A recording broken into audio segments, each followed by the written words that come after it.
Fighting against diseases such as cancer and maintaining a healthy lifestyle has become something of a pastime among those who are tuned in to continuing research. And what research has shown is an ever-present connection between diet and the sustenance of the body's health. Antioxidants, the buzzword of modern health talk, have garnered quite a bit of attention as of late, as has those foods that contain them. Antioxidant food varies in its form but provides consistent results to help protect the body against illness. Antioxidant food contains nutrients that work to combat free radicals, those molecules in the body that attack healthy cells. Free radicals develop from molecules that become unstable due to poor diet as well as environmental factors such as smoking. Molecules are considered unstable when they begin attacking healthy cells to find their missing electrons. These rebel molecules have been linked to many different types of cancer. Those nutrients found in antioxidant food work to stabilize these rabid molecules. Included in antioxidant food are such things as fresh fruits and vegetables. Fruits such as apricots, watermelon, and tomato products, all of which contain lycopene. Green leafy vegetables such as spinach, which contain the antioxidant lutein. Vegetables rich in beta-carotene such as carrots, pumpkin, and sweet potatoes, and foods rich in vitamins A, eggs and milk. C. Fruits and vegetables, and E. Nuts and broccoli, that have also been shown to be high in antioxidants. On the more enjoyable side, dark chocolate and even red wine have been shown to be acceptable antioxidant food. Finding antioxidant food that satisfies health requirements as well as meeting your specific enjoyment requirements can take a little work with your doctor to identify antioxidant food that you can implement into your lifestyle. Your effort will be rewarded with a healthier body and a life of ongoing vitality. Please click on the link below to check out my new book on Amazon.com. The book is titled, Cancer, 5 Compelling Tips on How to Beat Cancer. This book talks about the healthy antioxidant foods you should eat and food supplements that may help to fight cancer, anti-cancer foods, natural cancer treatment, and anti-cancer diet. Thanks and good health to you always.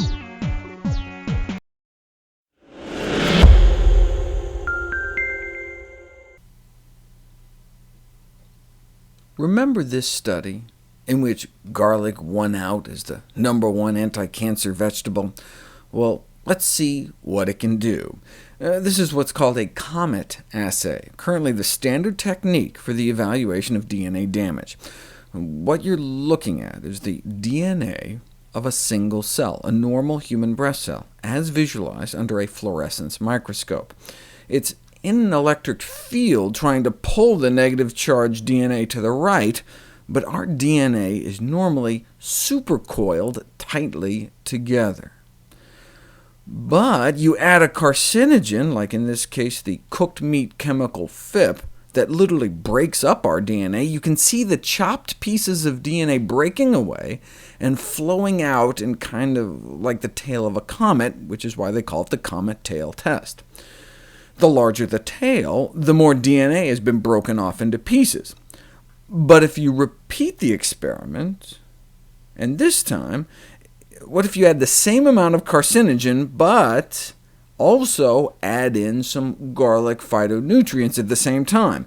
You get some damage, some DNA breakage, but not as much as before. Which kind of garlic would be expected to work the best, garlic or elephant garlic, the so-called garlic for people who don't like garlic? And the answer appears to be garlic. Garlic is best. What about flavonoid phytonutrients found in fruits, vegetables, nuts, and grains? Here are the top 100 sources in the world. Do they have a protective effect on the meat mutagen-induced DNA damage? They took white blood cells from healthy individuals and colon cancer patients and exposed them to increasing doses of 2 cooked meat carcinogens, IQ, found mostly in fried bacon and baked fish, and PhIP, found mostly in fried bacon, fish, and chicken. They used the COMET assay again, measuring how much DNA was broken off in the tail, and as you can see, as the concentration of meat mutagens increases, so does the DNA damage. They then continued to pump in that meat mutagen at the highest level, but started adding some plant phytonutrients. Quercetin, found in foods like apples, red onions, and berries, and rutin, found in like citrus, buckwheat, and asparagus. Even as the highest carcinogen dose continues, adding plant phytonutrients starts to bring the damage down. That happened in both healthy individuals, the solid line, and cancer patients, the dashed line. But I want you to notice something else. Even at a zero concentration of cooked meat chemicals, there was more DNA damage present in the white blood cells circulating in cancer patients. And they didn't have blood cancer, they had colon cancer. Even though the cancer was just in their colon, their whole body was affected by the disease state. Their whole body was under increased oxidative stress, inflicting significantly higher DNA damage. Or maybe the DNA damage came first, and is one of the reasons they have cancer in the first place. Either way, cancer patients experience less reduction of induced DNA damage, suggesting that higher concentrations of flavonoid would be required to achieve the same protective effect. So cancer and other chronic disease victims need even more fruits and vegetables to reduce the damage done by carcinogens.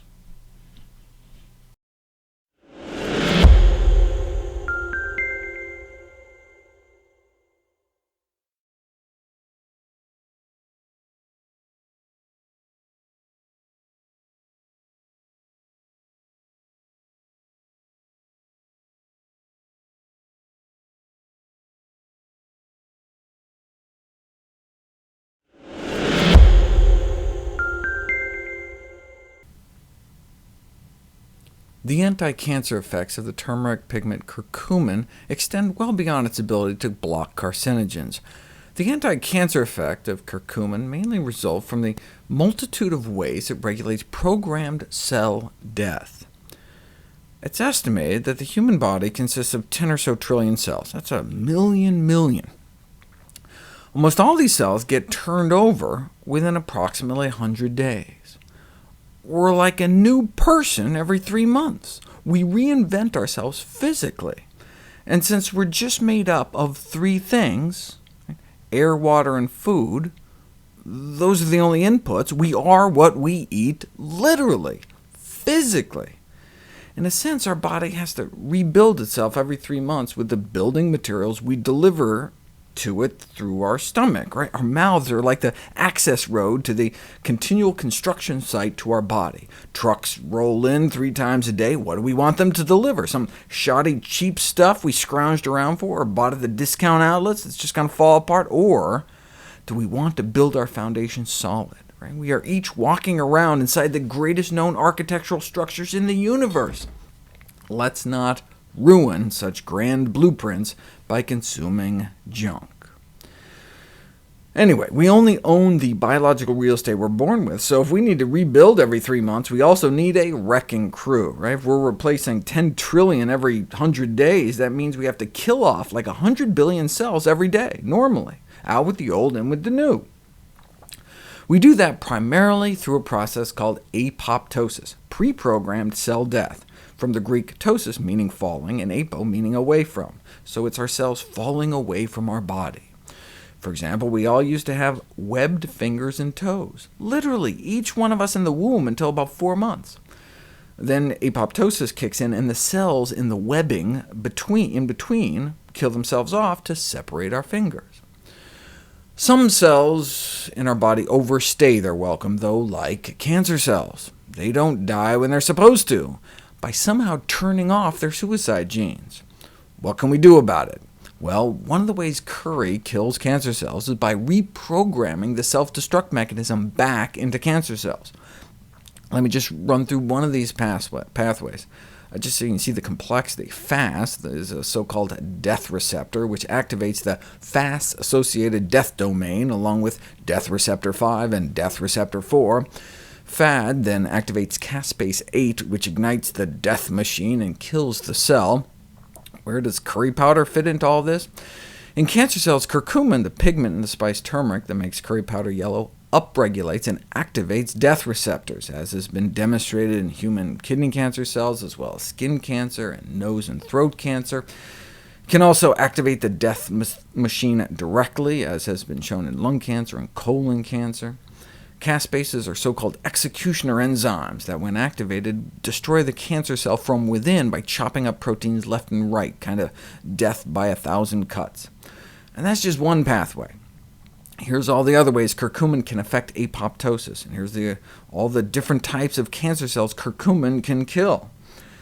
But it tends to leave normal cells alone, for reasons that are not fully understood.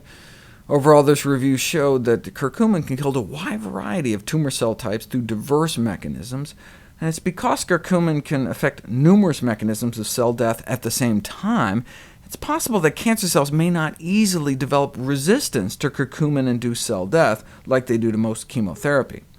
Furthermore, its ability to kill tumor cells and not normal cells makes curcumin an attractive candidate. For supper? Can't make money on some spice you can buy anywhere. An attractive candidate for drug development.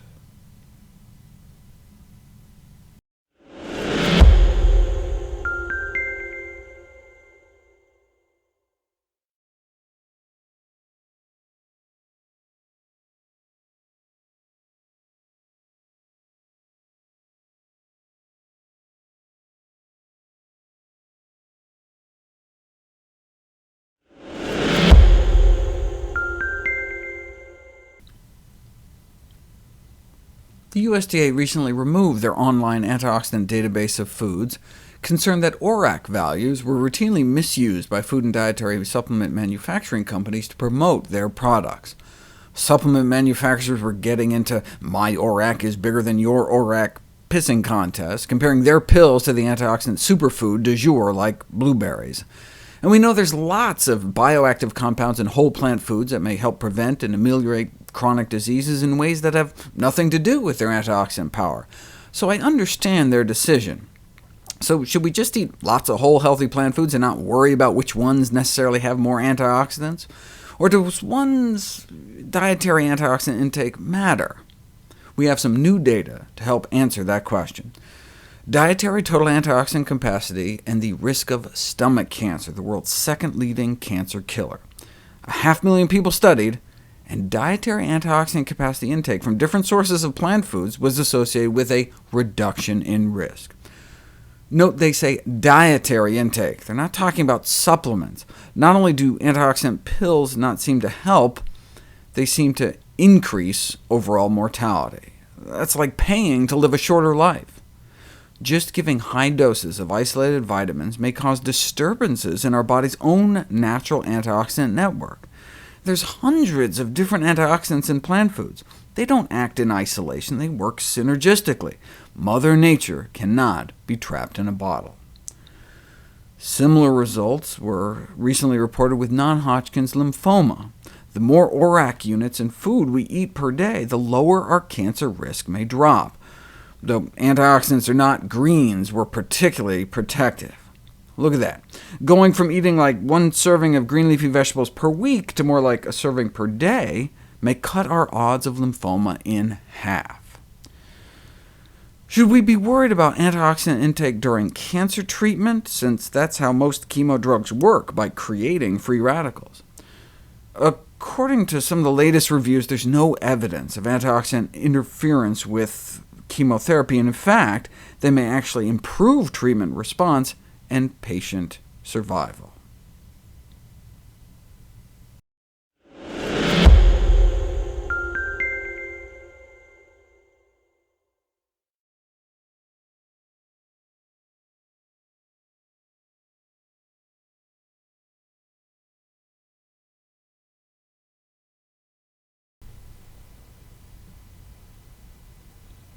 Our story begins on a Norwegian fur farm in 1957.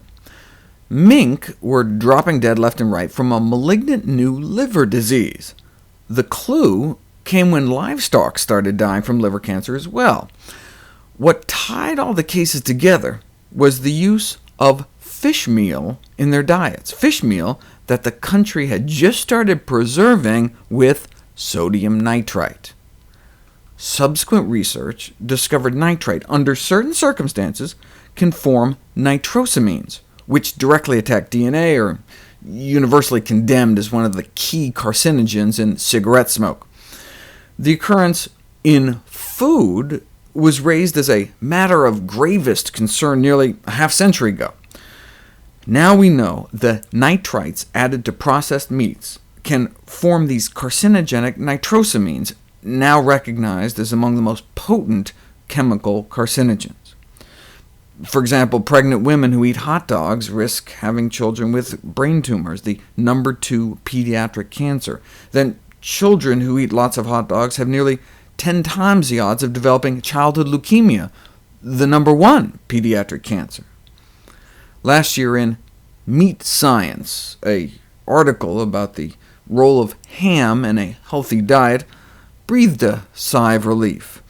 Aspects related to health and well-being are increasingly important factors in consumer decisions, although the great palatability of ham largely outweighs such considerations.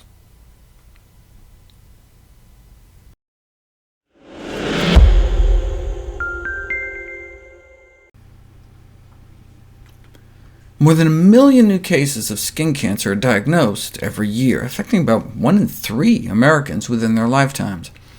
The chief risk factor is UV exposure from the sun, but alcohol consumption may also play a role. Most of the cancers associated with alcohol use are in the digestive tract, though, from mouth cancer, throat cancer, stomach cancer, down to liver and colon cancer. Tissues alcohol comes in more direct contact with. Why skin cancer? Well, a study of 300,000 Americans found that excessive drinking was associated with higher rates of sunburn. It may be that heavy and binge drinking are markers for an underlying willingness to disregard health risks and pass out on the beach, but maybe it's because breakdown products of alcohol in the body generate such massive numbers of free radicals that they eat up the antioxidants that protect our skin from the sun. Plants produce their own built-in protection against the oxidative damage of the sun, and we can expropriate these built-in protectors by eating those plants to function as cell protectors within our own body. One might say fruit and vegetables provide the best polypharmacy, the best drugstore against the development of cancer. The ingestion of plant foods increases the antioxidant potential of our bloodstream, which can then be deposited in our tissues and protect us against the damaging effects of the sun's rays, but only recently was it put to the test. If you take 20 women and you burn their butts with a UV lamp before and after they ate 3 tablespoons of tomato paste a day for 3 months, well, half of them did, half of them did not, there was significantly less DNA damage in the derrieres of those who had been eating the tomatoes. So 3 months before bikini season, or even just 10 weeks, if we eat lots of antioxidant-rich food like tomato sauce, we may reduce the redness of the skin burn 40%. It's like you have built-in sunscreen within your skin. Now, this isn't as good as a high SPF sunblock, but much of the UV exposure over our lifetime occurs when the skin is not protected. Thus, the use of dietary factors with sun-protecting properties might have a substantial beneficial effect. But it works both ways. Alcohol consumption decreases the protection within our skin. If you have people drink about 3 shots of vodka within 8 minutes, not 10 weeks, 8 minutes, the level of carotenoid antioxidants in their skin drops dramatically. That's how fast it can work. If, however, you drink the same amount of vodka in orange juice, there's still a drop in skin antioxidants compared to the initial value, but drinking a screwdriver is not as bad as drinking vodka straight. Now, but is the difference enough to make a difference out in the sun, though? After the drinks, they exposed the volunteers to a UV lamp and waited to see how long it would take them to burn. And the time span until they started turning red was significantly shorter after alcohol consumption, than in the experiments where either no alcohol was consumed or alcohol was consumed in combination with orange juice. That's like an extra half hour out in the sun, based solely on what you put in your mouth before heading to the beach. And oranges, kind of pretty wimpy. I mean, not as bad as bananas, but berries are the best.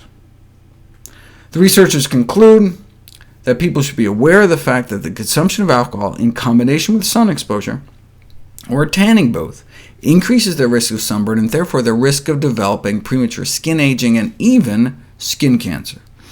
If the consumption of alcohol cannot be avoided, like if someone, holds you down or something, then you should make sure that you have sunblock, or at least do a strawberry daiquiri or something in order to reduce oxidative damage.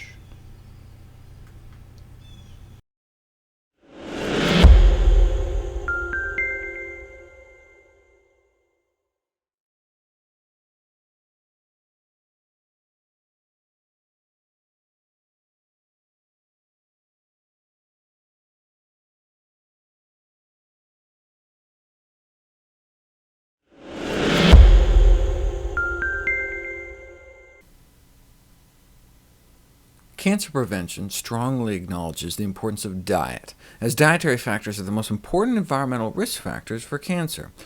Within recent years, a large number of naturally occurring health-enhancing substances of plant origin have been recognized to have beneficial effects on cancers, known as phytochemicals. Yes, beans, chickpeas, split peas, and lentils are packed with all sorts of nutrients we need, but the reason they may protect against several degenerative diseases may be due to non-nutritive compounds in plants, or even so-called anti-nutrient compounds like phytates. The reputation of phytate has had a roller coaster ride ever since its discovery. It has been undergone alternate eminence and infamy. What everyone can agree on, though, is that phytates, also known as phytic acid, is one of the most fascinating bioactive food compounds, and is widely distributed in plant foods. In the U.S., colon cancer is the second leading cause of cancer death. But in some parts of the world, they've had just a tiny fraction of our rates, with the highest rates reported in Connecticut, and the lowest in Kampala, Uganda. The famous surgeon Dr. Burkitt spent 24 years in Uganda, and most of the hospitals in Uganda he contacted had never even seen a case of colon cancer. Noting they live off diets centered around whole plant foods, he figured that maybe it was the fiber that was so protective. Studies like this, though, called that interpretation into question. Danes appear to have more colon cancer than Finns, yet Danes consume almost twice the dietary fiber. What else, then, could explain the low cancer rates among plant-based populations? Well, fiber isn't the only thing only found in whole plant foods missing from processed and animal foods. Maybe it's the phytate. Dietary phytate, rather than fiber per se, might be the most important variable governing the frequency of colon cancer. As we know, phytate is a powerful inhibitor of the iron-mediated production of hydroxyl radicals, a particularly dangerous type of free radical. So the standard American diet may be a double whammy: the heme iron in muscle meat, plus the lack of phytate in refined plant foods, to extinguish those iron radicals. This may account for what was found in the Adventist study. They found excess risk of cancer for higher intakes of both red meat and white meat, suggesting all meats contribute to colon cancer formation, about twice the risk for the red meat eaters, and 3 times the risk for those eating chicken and fish. But those eating meat could reduce their risk in 2 ways: by cutting down on meat, or by eating more beans, an excellent source of phytates. So it's not just how much meat we eat, but our kind of meat-to-vegetable ratio. Between the 2 extremes, high vegetable and low meat diets versus high meat and low vegetable diets, a risk ratio of about 8 appears to exist, sufficient to explain a substantial part of that international variation in the incidence of colorectal cancer. Those with the worst of both worlds, high meat and low vegetable, were at 8 times the risk.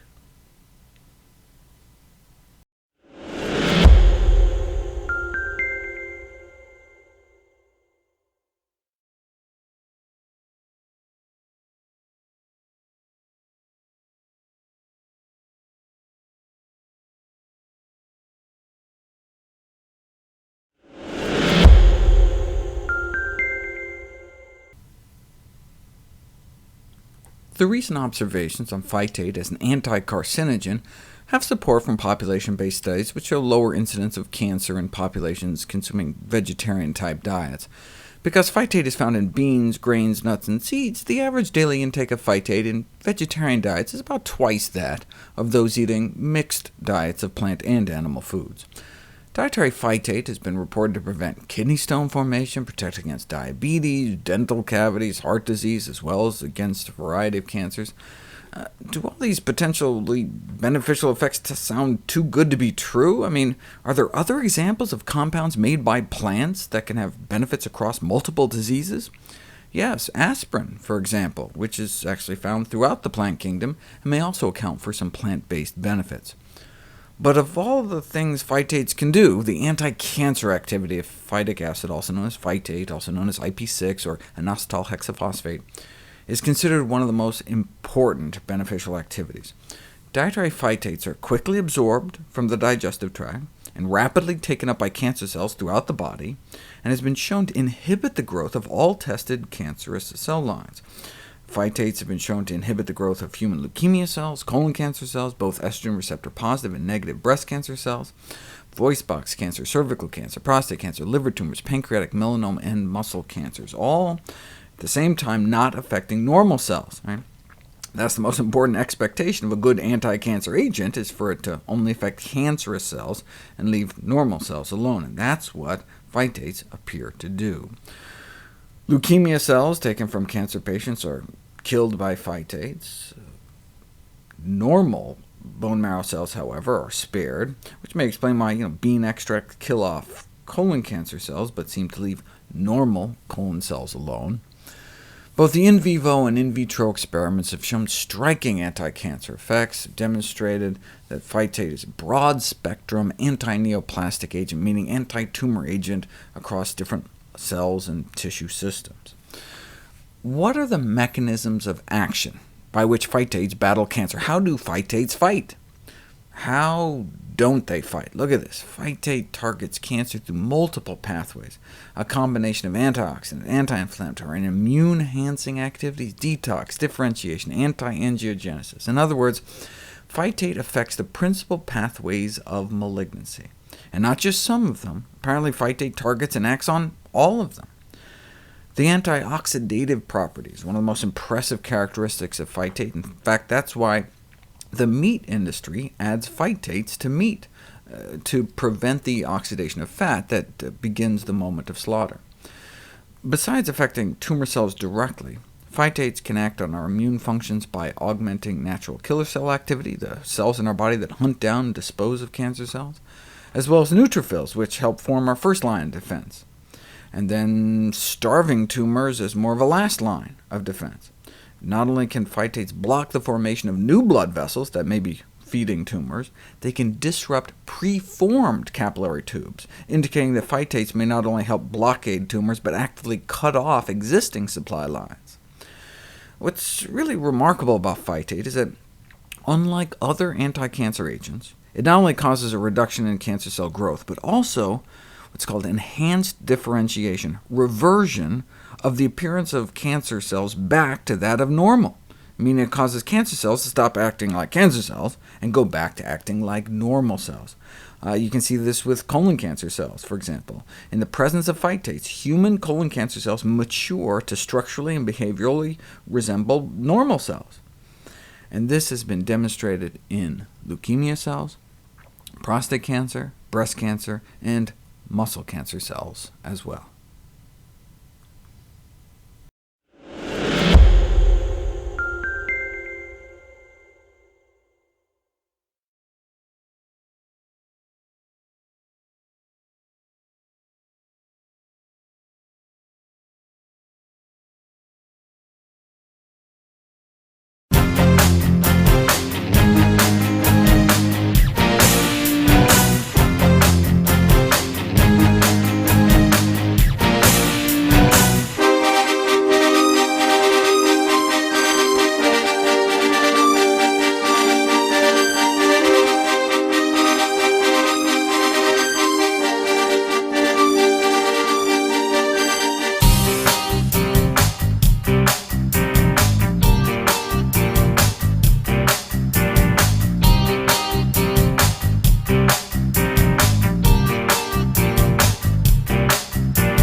my video on nuts and breast cancer prevention, I featured data from the Harvard Nurses study suggesting early nut consumption may be a viable means for breast cancer prevention.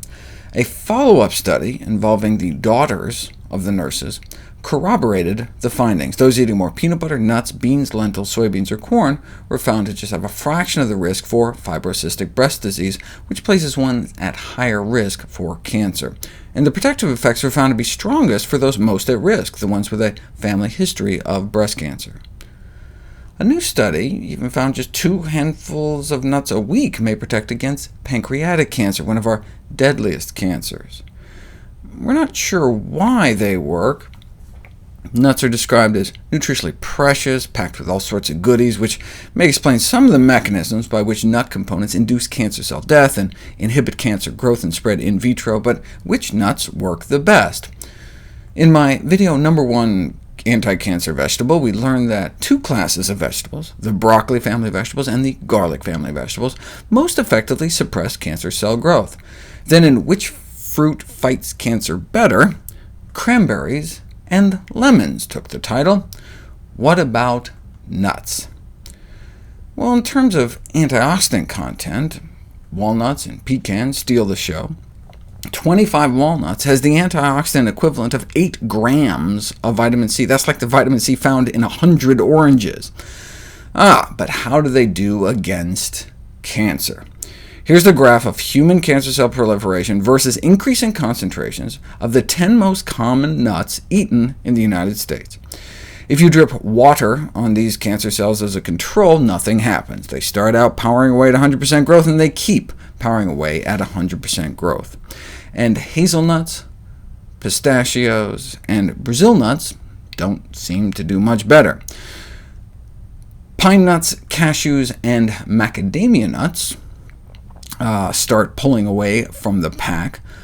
Almonds appear twice as protective, having cancer cell growth at only half the dose, but these final 3 are the winners, causing a dramatic drop in cancer proliferation at just tiny doses: walnuts and pecans, with the bronze going to peanuts. This was nuts versus human liver cancer cells, like they did in the fruit study. They found similar results pitting nuts against human colon cancer cells, which is particularly useful since ingested nuts would come in direct contact with colon cancer tumors in the real world, whereas for something like breast cancer, even if nuts suppressed breast cancer growth in a petri dish, that doesn't necessarily mean nut consumption would suppress breast cancer growth in the breast, since the protective nut compounds might not even get absorbed into the bloodstream. To test that, you'd have to design an experiment where you drip the blood of nut eaters versus non-nut eaters on breast cancer, and that's exactly what researchers at Penn State recently did. And they wanted to know what it was about nuts that was so protective, so they fed people whole walnuts, just the walnut oil, or just the walnut skins, and then dripped their blood on human breast cancer cells in a petri dish over the next 6 hours, and the blood of those eating walnuts suppressed the growth of human breast cancer, but just the oil or just the skin didn't seem to. And most importantly, these data suggest that some components of walnuts are indeed absorbed, circulate in the blood, and can affect breast cancer cell proliferation.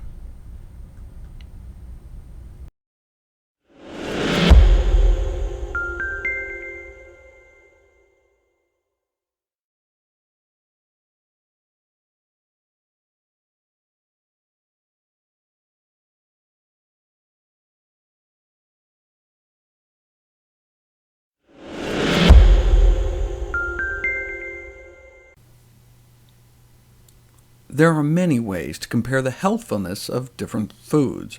One can compare nutrient content, for example. So if you were interested in antioxidants, you might compare vitamin C levels. If you did that for our 2 most popular fruits, apples and bananas, based on vitamin C content, bananas would appear twice as healthy, 10 milligrams in a banana compared to only 5 milligrams in an apple. But vitamin C is just one of thousands of different phytonutrients in fruits and vegetables. Turns out the vitamin C in apples accounts for less than 1% of an apple's total antioxidant activity. Here's the total antioxidant content of a red, delicious apple. Here's how much the vitamin C in the apple contributes. you can hardly even see it. Even though there's only 5 milligrams of vitamin C in a small apple, it has the antioxidant equivalent of 1,500 milligrams of vitamin C. I've reviewed before how taking that much vitamin C straight in a supplement might actually have a pro-oxidant effect and cause DNA damage. But you can get 3 times the antioxidant power eating a single apple without the adverse effects. Of course, there's more than just vitamin C in bananas, too. In fact, I was surprised to see the study out of Harvard suggesting that not only blueberries and strawberries, but bananas were significant sources of anthocyanins, the red, blue, violet phytonutrients found in berries. Maybe I underestimated bananas. They are, after all, technically berries. Still, I'm looking at these 3 fruits and I'm thinking, I see some anthocyanins here and here, but not seeing much, red, blue, or violet here. Now, wild bananas are a different story. There's anthocyanins in blue, purple, orange-red, red-purple, and pink-purple bananas, right? But none in yellow.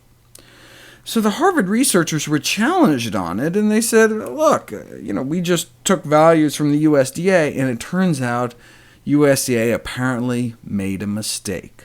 No anthocyanins in bananas, and despite twice the vitamin C, bananas were beat out by apples in terms of overall antioxidant power. But that's just measuring the ability of these fruits to quench an oxidation reaction in a test tube. It'd be nice to measure actual biological activity. For example, in this apple study, they also measured the ability of apple extracts from both peeled and unpeeled apples to suppress the growth of human cancer cells growing in a petri dish, compared to control. Wouldn't it be great to be able to compare that kind of superpower between different fruits? Well, now we can. Here's a graph of cancer cell proliferation versus increase in concentrations of the 11 most common fruits eaten in the United States. They decided to use human liver cancer for this study. If you drip water on these cancer cells as a control, nothing happens, right? They start out powering away at 100% growth, and they keep powering away at 100% growth. And pineapples, pears, and oranges don't do much better. Peaches start pulling away from the pack. At high peach concentrations, cancer cell proliferation drops about 10%, but bananas and grapefruits work about 4 times better, dropping cancer growth rates by about 40%. Red grapes, strawberries, and apples do even better, cutting cancer cell growth up to half at only half the dose. But these 2 fruits are the winners, causing a dramatic drop in cancer proliferation at just tiny doses: lemons and cranberries. So if you look at the effective dose required to suppress liver cancer cell proliferation, apples are more powerful than bananas, but cranberries win the day. And there was no effective dose listed for orange, pear, or pineapple, since they didn't appear to affect this cancer cell growth at all.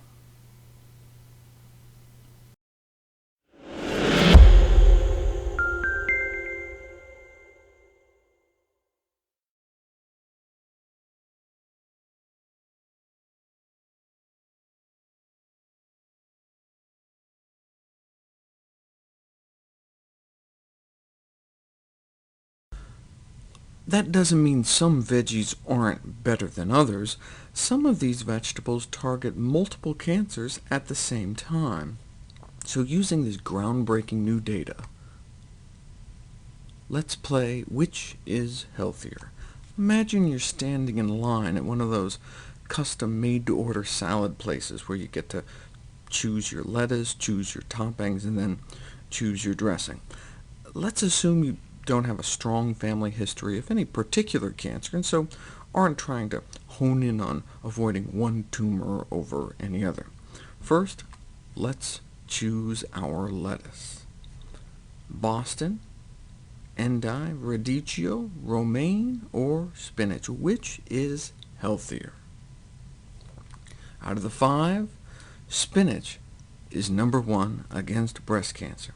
Remember, the farther down, the better it is at slowing down these cancer cells. Number 1 against brain tumors. Number 1 against kidney cancer. Number 1 against lung cancer, and pediatric brain tumors. That's why we need to feed our kids spinach. Number 1 against pancreatic cancer, prostate cancer, and stomach cancer. Now, it's not number 1 overall. There are 16 vegetables more powerful at stopping stomach cancer growth than spinach, but out of those 5 salad greens, spinach wins out across the board against every cancer type tested. What if the salad place said they were out of spinach, though? Which comes in second out of the 4 left to choose from? For breast cancer, radicchio is number 2. Against brain tumors, radicchio. Kidney cancer, radicchio. Radicchio. Romaine, radicchio, radicchio, and radicchio. So overall, out of those choices for greens, radicchio is second healthiest. Back to the menu. Next, we get to choose 4 toppings. Now, there's a long line of people behind you, all staring at us to make our choice. We don't have time to ponder and pick the 4 absolute best, but we can at least make a guess as to roughly where on the graph they are. Yes or no? According to this amazing new data, do carrots slow down cancer cell growth rates more than 50%? Yes or no? The answer is no, no, no, no, no, no, no, and no. So, shredded carrots aren't going to make our top toppings choice. What about shredded beets? Yes or no? Yes. Super yes. Brain tumor, just beat it. Kidney cancer is a no, close to 50%, but not quite there. But then yes, yes, yes, yes, yes. So, overall, yes for beets. Are we putting cucumber on our salad? As tasty as they may be, no. For most cancers, it suppressed tumor cell growth less than 50%. What about tomatoes?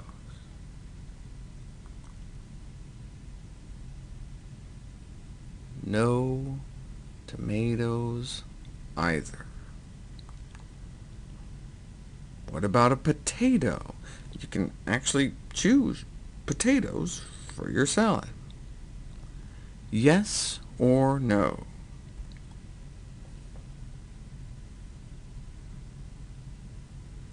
No potatoes either. Wait a second, no iceberg lettuce, carrots, cucumbers, tomatoes, potatoes? That's all people eat. That's the problem. Even people eating their vegetables aren't really eating their vegetables. The majority of veggies people commonly eat have little effect.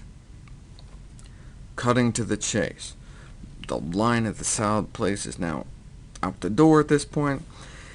In this study, there was one clear winner, one vegetable that completely 100% stopped cancer growth in 7 out of the 8 tumor lines. One of the most important findings of the year. Which vegetable was it? Was it bok choy, broccoli, Brussels sprouts, fiddlehead ferns, garlic, kale, or red cabbage? Number 1 against breast cancer, garlic. Number 1 against brain tumors, garlic. Number 2 against kidney cancer, lung cancer, garlic. Childhood brain tumors, garlic. Pancreatic cancer, garlic. Prostate cancer, and stomach cancer, garlic. So might I suggest a garlicky salad dressing? But wait, is it just that garlic is toxic to all cells? Yes, it stops the growth of cancer cells, but maybe it stops the growth of healthy cells too. That wouldn't be good. They tested for that. The black bars are the cancer cells, the white bars are the normal cells. As you can see, garlic slams cancer cells, but doesn't touch normal cells. And the same thing with pretty much all the vegetables. They're selective. They go after the cancer cells, but leave the normal cells alone. Veggies are amazing. Now, if you didn't pick garlic and instead chose one of those others, you probably weren't far off. The 2 best families of vegetables for cancer prevention are the cruciferous vegetables, like broccoli, kale, cabbage, and the allium family vegetables, like garlic, onions, and leeks. Let me just run through this one last time to highlight this important concept. Starting from the beginning, cruciferous vegetables in green, allium family vegetables in yellow. So what I want you to notice is the clustering of colors over to the right side, which illustrates the power of these 2 superfood classes of vegetables, whether for breast cancer, brain cancer, kidney cancer, lung cancer, or brain cancer. Interestingly, you'll notice that bok choy is often the kind of odd one out, apparently the least healthy of the cruciferous vegetables. Pancreatic cancer, prostate cancer, and finally, stomach cancer. So, you know all those recipes that start with like garlic and onions, and then you throw in some greens? That is the way to eat. The researchers conclude the inclusion of cruciferous and allium family vegetables in the diet is essential for effective dietary-based chemopreventive or cancer-preventive strategies.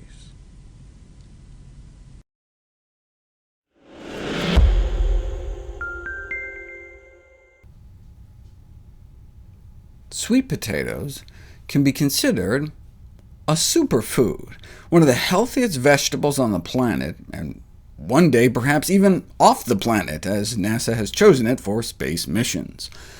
One of the healthiest and cheapest. The study aimed to identify which vegetables provided the most nutrients per dollar. If you look at a graph of affordability versus nutrition, you can see that the healthiest foods, like dark green leafy vegetables, may also be among the cheapest, and the highest nutrient-rich food scores per dollar were obtained for sweet potatoes. They're not just packed with nutrition, but may have special cancer-fighting properties. In 1931, a unique protein was discovered in sweet potatoes. Later renamed, 80% of the protein in sweet potatoes is a type of protease inhibitor with potential anti-cancer effects. It was originally tested against leukemia cells and appears to suppress the growth of leukemia cells in a petri dish, but how would a sweet potato protein ever get into our bloodstream? As soon as most proteins hit our stomach, they start getting digested. So they tried sweet potato protein against tongue cancer. Sweet potato constituents certainly come in contact with our mouth. Tongue cancer is often treated with chemo. However, most of the chemo drugs for tongue cancer have great aversive side effects, so it is indispensable for us to find other therapeutic strategies. Sweet potato protein rapidly diminished viability of the cancer within a matter of days, leading them to propose that sweet potato may be useful for human tongue cancer, but presumably not much else. Remarkably, though, this class of proteins doesn't just survive digestion, but may be absorbed into the bloodstream intact, and at least 2 of the 9 women with advanced cervical cancer they tried giving it to. So, most recently, it was tried on colorectal cancer cells, one of our most common and deadly cancers. Normally, we just surgically remove the colon, but that only works in the early stages, since there are often micrometastases outside the colon that can subsequently lead to cancer recurrence and death. And so we've started searching for anti-metastatic agents. And not only does sweet potato protein slow down the growth of colon cancer cells, but decreases cancer cell migration and invasion. Though sweet potato consumption has been associated with lower gallbladder cancer rates, it's never been directly put to the test. But what's the downside?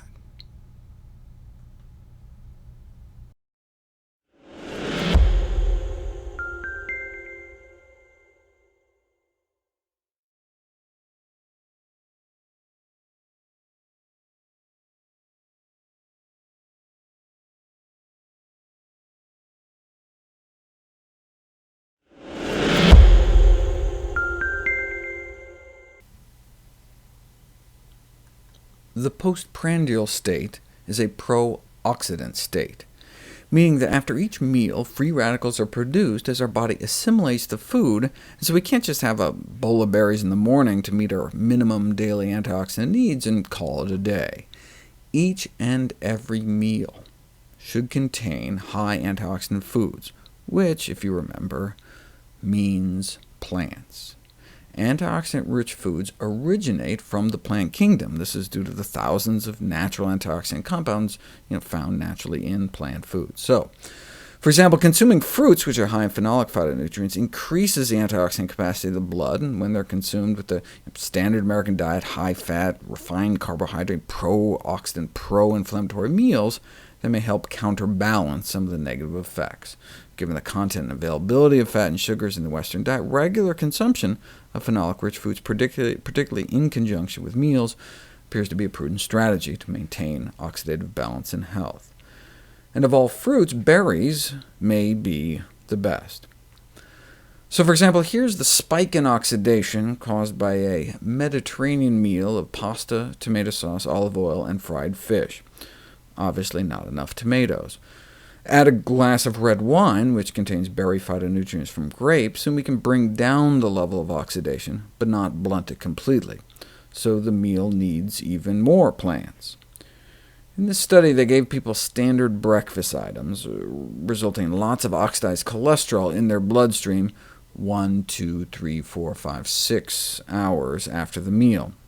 But all it took was a cup of strawberries with that same breakfast to at least keep the meal from contributing to further oxidation. Note, though, without the strawberries, look where we'd be at lunchtime. Right? Let's say we ate a standard American diet at 6 a.m., right? Then 7, 8, 9, 10, 11, noon. If we didn't eat that cup of strawberries with breakfast, by the time lunch rolls around, we'd already be starting out in a hyperoxidized state and could just make things worse.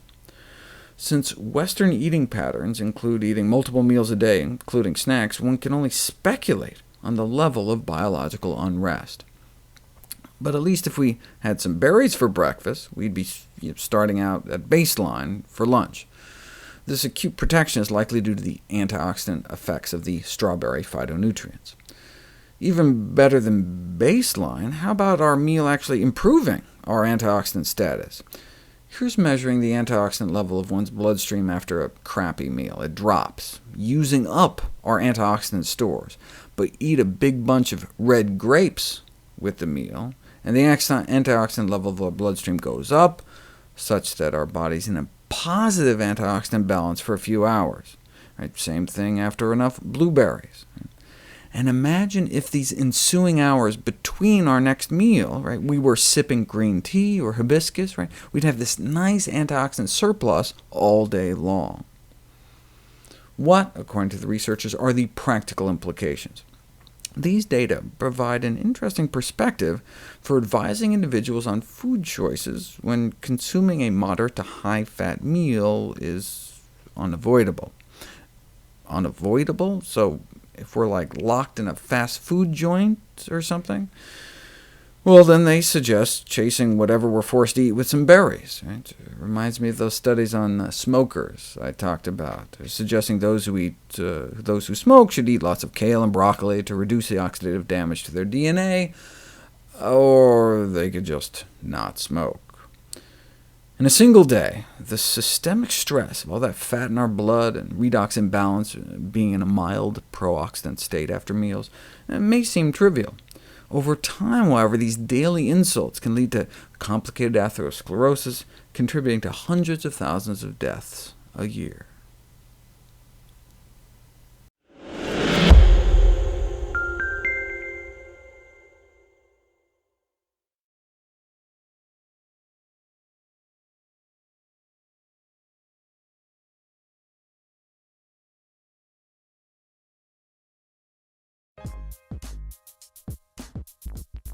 Hey you guys, it's Christina. Today we are going to be making the Fully Raw Anti-Cancer Juice. I call it my anti-cancer juice not because I'm claiming that it will cure cancer, but because I believe in prevention. I believe in the power of fully raw fruits and vegetables to keep our bodies strong, healthy, and happy. Disease cannot exist in an alkaline state, and this juice is one of the most alkalizing juices that you will ever consume. This juice is the strongest measure of prevention that you can take to keep you disease-free, sick-free, and feeling fabulous.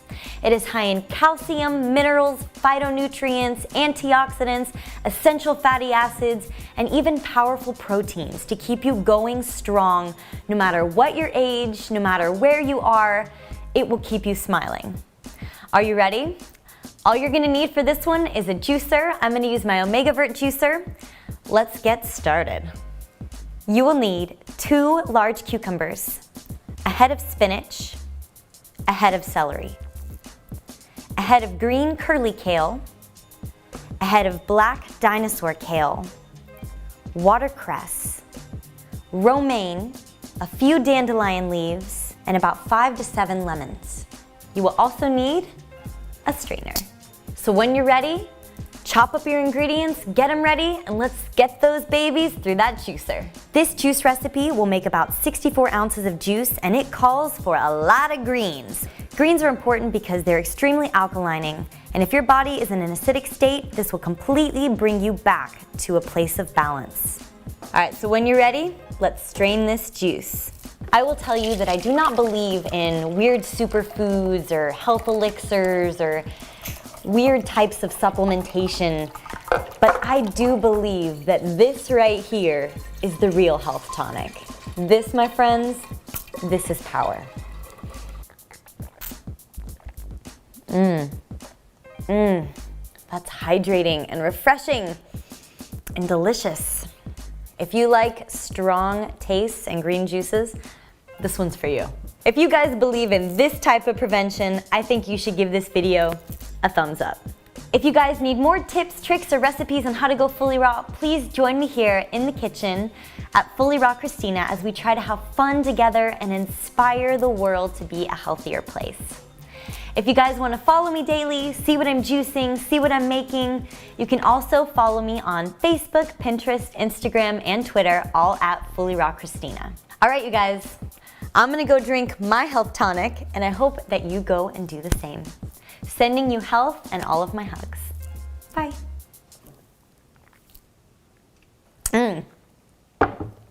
Whoa! Chugging the green juice gives you a little bit of a buzz.